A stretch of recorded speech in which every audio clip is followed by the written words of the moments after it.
Washington DC থেকে hello আমেরিকাতে সবাইকে জানাচ্ছি স্বাগতম। আমি মাইশা। সমসাময়িক গুরুত্বপূর্ণ নিউজ আর রিপোর্ট নিয়ে আবার ফিরে আসলাম। এই পর্বে কি আছে চলুন সেটা দেখে নিই।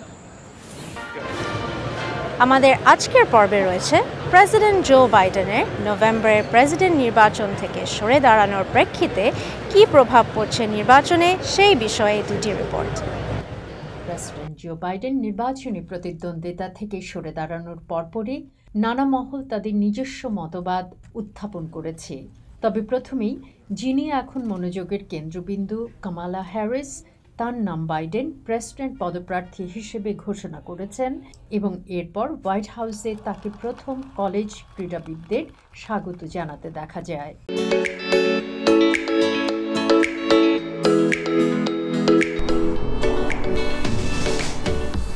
গত রবিবার প্রেসিডেন্ট বাইডেন ঘোষণা দেন যে নভেম্বরের প্রেসিডেন্ট নির্বাচন থেকে সরে দাঁড়াচ্ছেন তিনি।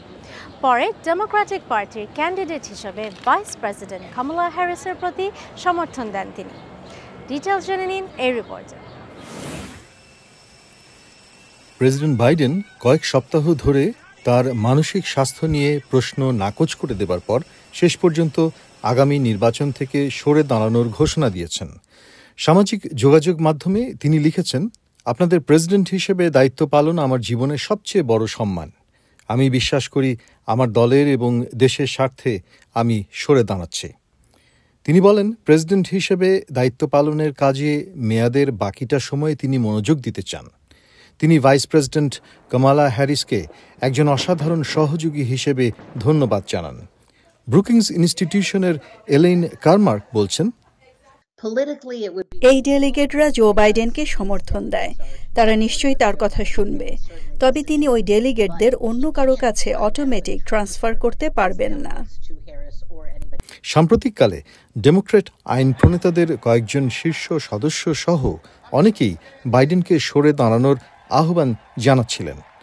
এপিএনওআরসির নতুন জরিপ বলছে, ডেমোক্র্যাটদের 58% মনে করে কামালা হ্যারিস একজন ভালো প্রেসিডেন্ট হবেন, আর আমেরিকানদের মধ্যে সার্বিকভাবে 30% একই রকম মনে করে।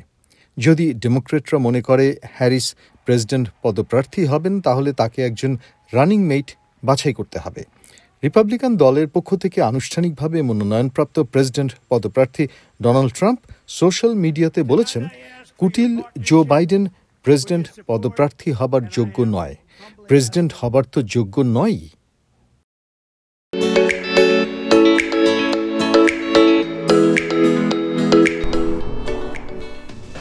প্রেসিডেন্ট জো বাইডেনের নভেম্বরের প্রেসিডেন্ট নির্বাচন থেকে সরে দাঁড়ানোর সিদ্ধান্তে ডেমোক্রেটিক ক্যান্ডিডেট নমিনেশন নিয়ে অনিশ্চয়তা সৃষ্টি হয়েছে। এই সম্পর্কে ভয়েস অব আমেরিকার রিপোর্ট। প্রেসিডেন্ট জো বাইডেন নির্বাচনী প্রতিদ্বন্দ্বিতা থেকে সরে দাঁড়ানোর পরপরই নানা মহল তাদের নিজস্ব মতবাদ উত্থাপন করেছে। তবে প্রথমেই যিনি এখন মনোযোগের কেন্দ্রবিন্দু কামালা হ্যারিস তার নাম বাইডেন প্রেসিডেন্ট পদপ্রার্থী হিসেবে ঘোষণা করেছেন এবং এরপর হোয়াইট হাউসে তাকে প্রথম কলেজ ক্রীড়াবিদদের স্বাগত জানাতে দেখা যায়। তিনি বলেন, 3 বছরে বাইডেন যে সাফল্যের ইতিহাস রেখে গেছেন তা আধুনিক ইতিহাসে বিরল।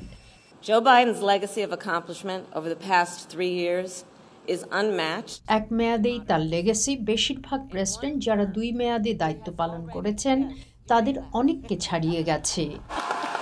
তবে বাইডেন প্রেসিডেন্ট পদে বহাল থাকতে পারবেন কিনা সে নিয়ে রিপাবলিকান সমালোচকেরা প্রশ্ন তুলেছেন।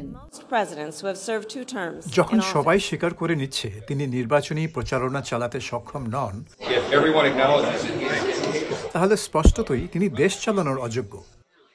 সমর্থকরা উচ্ছ্বসিত এবং স্থানীয় ডেমোক্র্যাটরা হ্যারিসকে সমর্থন দিয়েছেন। তিনি যে ডোনাল্ড ট্রাম্পকে পরাজিত করতে পারবেন সে বিষয়ে আমার পূর্ণ আস্থা আছে। আমি খুবই আনন্দিত যে সকলেই দ্রুত একাত্ম হয়ে প্রার্থী হিসেবে তাকে সমর্থন করছেন। এখন কি হবে? প্রথমতই একটি স্বীকারোক্তি। গবেষণা দেখা গেছে যে রাজনৈতিক পণ্ডিতরা রাজনৈতিক ভবিষ্যৎবাণী করার ক্ষেত্রে অত্যন্ত খারাপ। আমি তো আমারই মতো যে কারো কথা সন্দেহের চোখেই দেখব। ইতিহাসবিদরা এই ধারণাকে প্রত্যাখ্যান করেছেন যে এই অসাধারণ ঘটনাগুলো এভাবে মোড় নেয়ায় অস্থিতিশীলতা সৃষ্টি করতে পারে।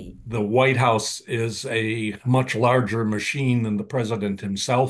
আমি মনে করি হোয়াইট হাউসের কার্যক্ষমতা প্রেসিডেন্টের চেয়েও বেশি। কার্যত তিনি হতে চলেছেন দুর্বল এক প্রেসিডেন্ট। আমরা অতীতে অকার্যকর প্রেসিডেন্ট পেয়েছি, সেটা আসলে কোনো সমস্যা বা ভয়ানক বিপদের ছিল না। এবং কিছু বিশ্লেষক বলছেন এক অর্থে পুরো নির্বাচন সহজ হবে। There'll be a division of responsibility. সেখানে আলাদা আলাদা দায়িত্ব থাকবে। তিনিই থাকবেন প্রেসিডেন্ট, কমলা হ্যারিস প্রার্থী হবেন এবং উভয়ের পক্ষেই এটা সহজ হবে কারণ প্রত্যেকেরই আলাদা ভূমিকা রয়েছে। আমাদের সবার মাঝে এখন যে বিরাট প্রশ্ন, তার জবাব কেবলমাত্র আমেরিকান ভোটাররাই নভেম্বর মাসেই দিতে পারবে। কে পরবর্তী 4 বছরের জন্য ক্ষমতায় আসবেন? সো এই ছিল আমাদের আজকের এপিসোড। শো কেমন লাগছে আমাদেরকে জানাতে পারেন ভয়েস অফ আমেরিকা বাংলার ইউটিউব চ্যানেলে গিয়ে কমেন্ট সেকশনে। তাছাড়াও আমাদের ওয়েবসাইট www.voabangla.com-এ আমরা আমাদের এপিসোডসগুলো আপলোড করে থাকি। সো আজকে এখানেই শেষ করছি, কিন্তু আবার দেখা হবে নেক্সট উইক একই দিন একই টাইম। সে পর্যন্ত সবাই ভালো থাকুন। Signing off, Maisha, voice of America.